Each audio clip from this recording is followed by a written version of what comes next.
You're looking at the location of the high places that Jeroboam built when he established his kingdom in the northern tribes. And that steel frame there represents the altar that he built at that actual location. So enjoy the study.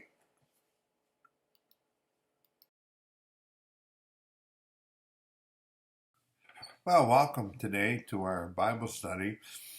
We're looking at part 2 of Zephaniah. Okay, part 2 of Zephaniah. And, we want to be able to look at primarily today prophecy in Zechariah.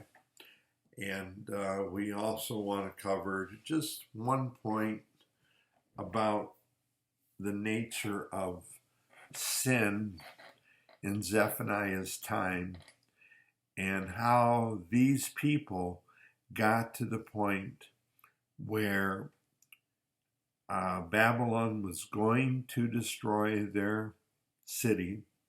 They were going to be judged. They could not avoid that. They have reached a point of no return. And yet, among the people, God reached out to individuals, like in Zephaniah 2:3.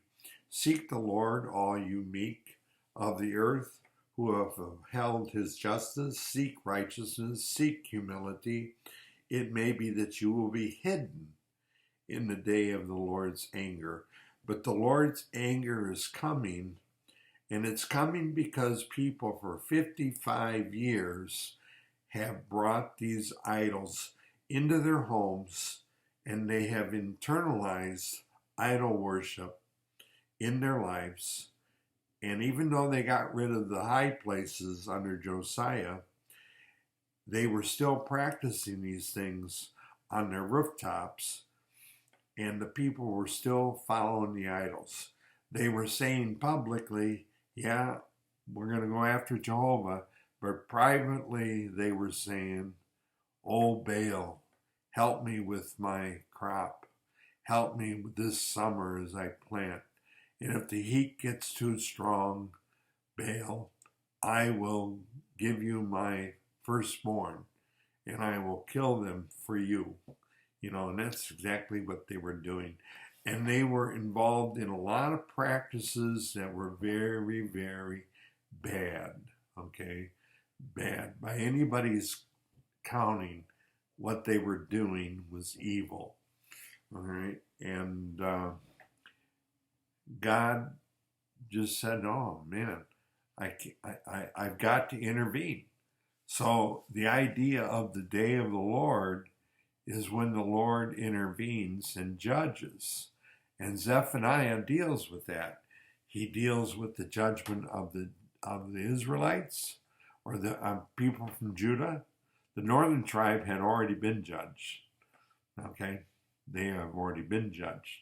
But now he's judging the southern kingdom. And along with them, he's judging Judah's neighbors. They have nothing to boast about. They too are going to fall under this judgment by King Babylon. He's not just going to go to Jerusalem, but he's going to go to all these other places where Baal's being worshipped, and they're going to get destroyed as well. There is a future blessing in store, but they actually got to a point of no return. So with this chart with Dr. Swindell, go ahead and pause the video and make a copy of it, either a hand copy, or you can, if you can copy it or print it or, make a photo of it off this screen. Go ahead and do that if you know how to do that. If you don't know how to do it, then make a hand copy for yourself. And as you read Zephaniah, it will help you understand the book. Okay? And so There is a remnant that's still walking with God, but unfortunately, they are too going to be suffering as this invasion comes from Babylon. All right. And God's desire for them is that he would hide them. Remember, Zephaniah means Yahweh hides. Yahweh hides. So for the ones that are walking with God, it is God's hope that they find a place to hide so they can survive this judgment. And like everything like this that comes along, not everybody gets out of it, and bad things happen. And we see this all the time. We see it with our own time with COVID. If we could choose people that would die of COVID and they're all bad people, we might argue that's not so bad. But that's not how COVID works, and that's not how influenza works. That's not how wars work.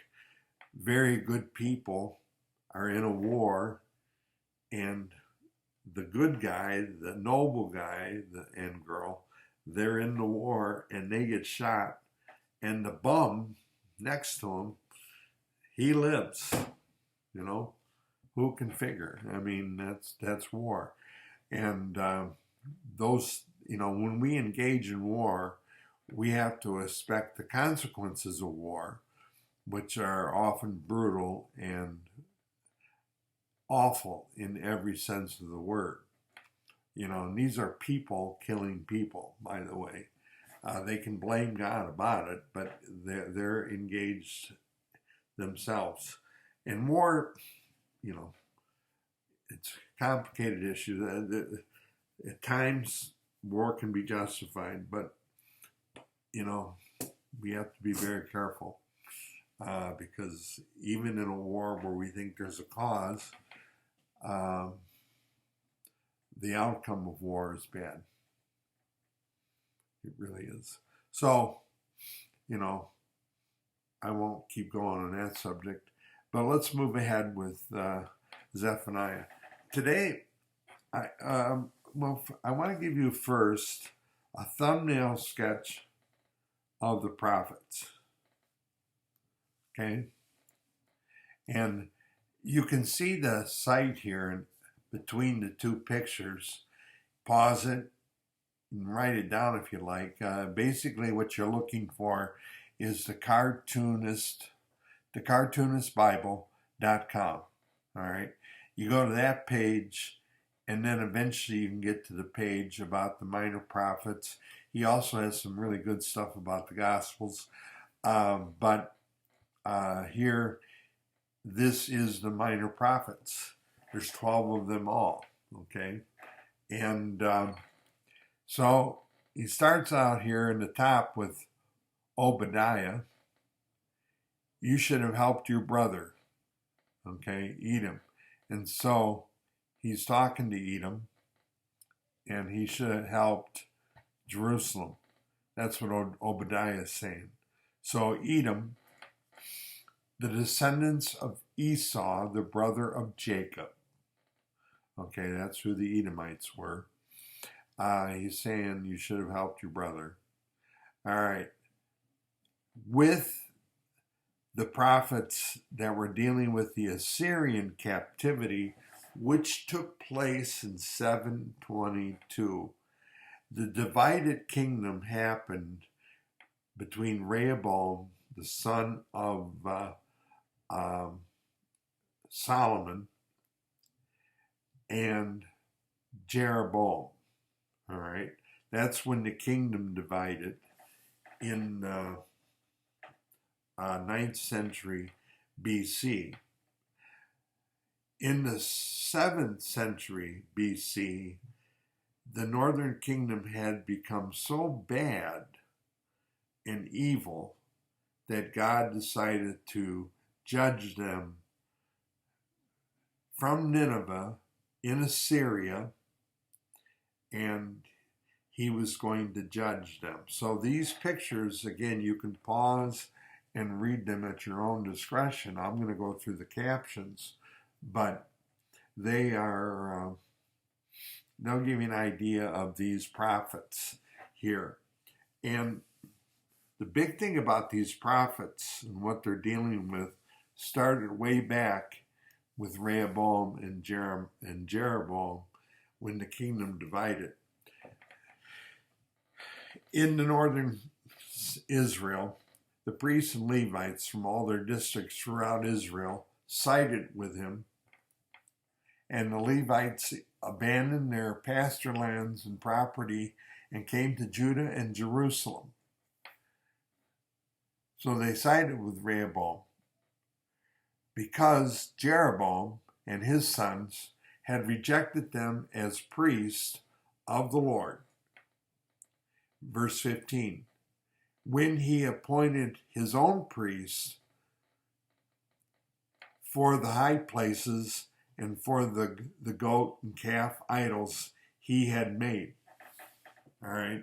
So back in Jeroboam's time, he put up at Dan and at the southern point of his kingdom, I believe in Samaria. All right.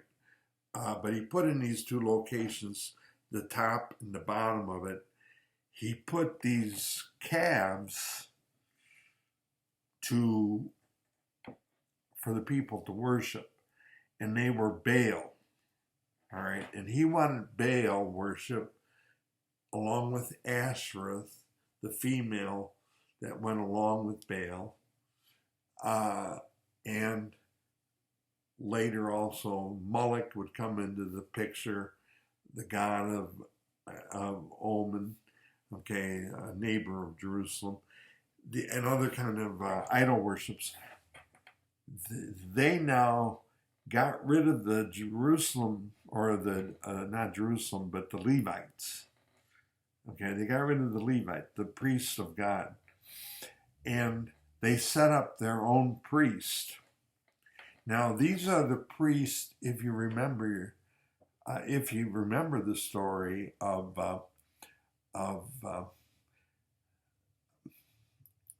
Elijah and the prophets of Baal at Mount Carmel, okay, that conflict that went there. It's a great story.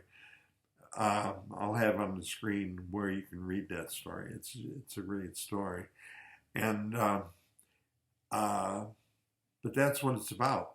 In the land of northern Israel, you had all these people worshiping idol worship. You did have true worshipers up there, but they were not in charge. They were the minority. And in these places, you had all these high places set up in the northern kingdom. It got so bad that God judged that land with the Assyrian captivity in 722. It's one of the big dates of Old Testament history. Now we have Judah, along with Benjamin, the last two tribes.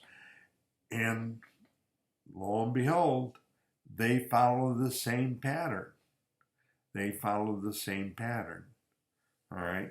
So with the Assyrians, you had Jonah and the whale. Assyria, prepare to be used by God. And then Nahum gives the other side of that picture. Assyria, you're going to be destroyed like a flood for being used by God to judge Israel. All right. Joel, the locusts are coming. That's a judgment. Amos, you have been measured and found wanting. Hosea, you are a prostitute. And the prostitute was, they worshiped other gods and they forsook their love of God. Okay? They traded God for other gods, and spiritually, they were unfaithful to God. Okay? That's what that means. And in Micah, your day in court is coming. Your day in court is coming.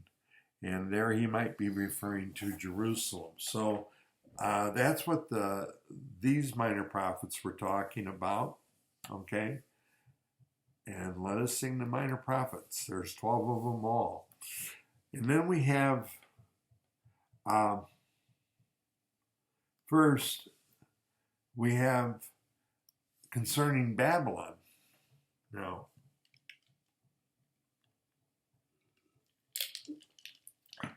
we have Zephaniah. That's what we're studying right now. And the day of the Lord is coming.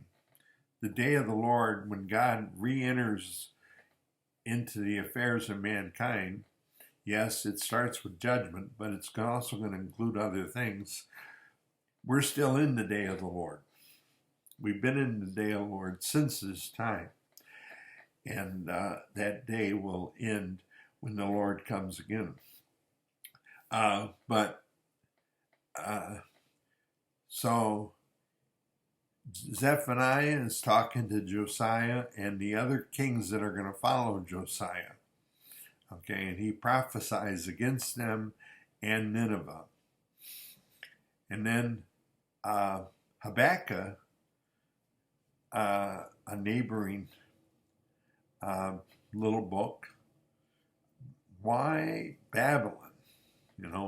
Why are you punishing us with Babylon? Watch out. Okay, so these two give their prophecies. And again, you can pause this anytime and read the other material with it. Okay? Now, they also are going to talk about the 70-year exile. And eventually, in the 70-year exile, Babylon is going to fall and Persia is going to come into rule. And so Haggai, he's returning with the people that are coming back from Babylon. And Haggai is saying, build the temple. Okay? Zechariah, a wonderful book. The Messiah is coming. Okay? And in the same breath, Malachi, the last book of the Old Testament, tells us, get ready because the Messiah is coming. Turn your hearts back to God. And Malachi, of course, tells us about the ministry of John the Baptist. And then for 400 years, God is silent until until John the Baptist comes on the scene, and then Jesus, and then we have that wonderful where Jesus came unto his own, but his own did not receive him.